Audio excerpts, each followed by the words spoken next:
Hello everybody, welcome back to the channel. In today's video, we're going to continue Samson's story. If you guys remember, they cut out his hair and took out his eyes and captured him because he lost his strength, because he broke his promise to God, and because they cut his hair.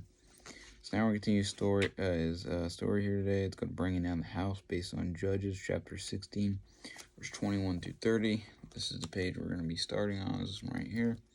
So let's go ahead and get into it. The Philistines carry out their threat to blind Samson. Then they chain him to a grindstone and make him grind a grain in the prison of Gaza. But untouched by his captors, his hair begins to grow. Oh God, give me one more chance to free my people from the slavery of the Philistines. So, they're basically in prison. He's, on the grindstone and all that, and, not even considering, about his hair growing out or really even think about it or caring. His hair begins to grow back out long. And, he even is calling out to God, like, give me just one more chance to free my people. But so here we are. Outside the prison walls, the Philistines prepare for a great festival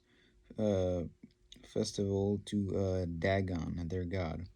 So their god, or whatever their false god, is Dagon. So they got like a giant statue of him.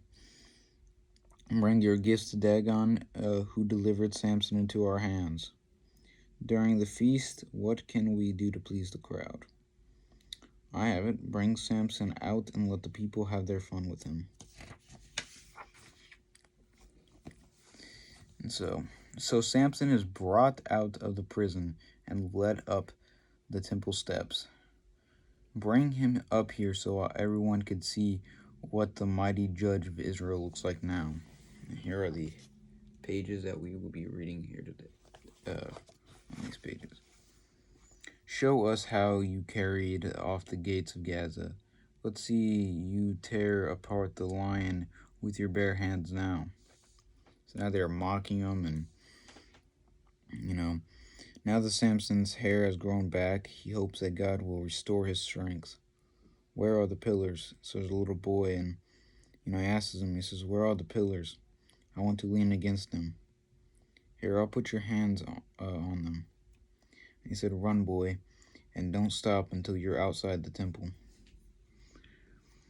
And he calls out to God, oh God, you blessed me with great strength once I ignored your commands and lost your blessing.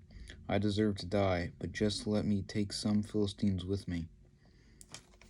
So as he's on these pillars and his hair's growing back out, he cries out to God, you bless me with great strength, and I was ignorant and ignored your commands and didn't listen to you, and, lost the blessing that you have given me. And he knew he deserved to die, that, he's like, I do deserve to die, just let me take them with me. And, God restores his strength. So using all of his strength, Samson pushes against the pillars, and the giant temple to the heathen god Dagon crashes to the ground. Crushed beneath it are thousands of Philistines who had made slaves of Samson's people. Samson had great strength but a weak character, yet God used him to help Israel anyway. Now God wants to show that he can also use someone who is physically helpless but noble and faithful.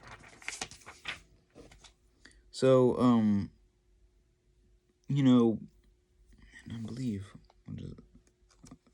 that'll be the next story. He was able, God restored strength, and these massive pillars, he was able to push them down and collapse this temple on all these Philistines, including himself. And as the book says, he was strong in physical strength, like no one's ever been on this planet before. But he had a weak character, and he ignored and failed God a lot. We've all done that. I feel that during these times that it took a lot of like sacrificing and things like that to for forgiveness.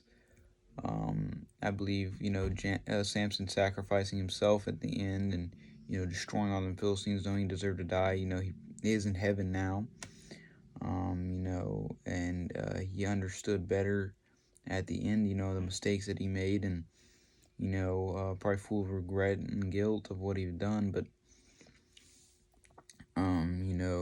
after this, God, like the book said, God wanted to show somebody who had a powerful mind and a heart rather than, physically strength.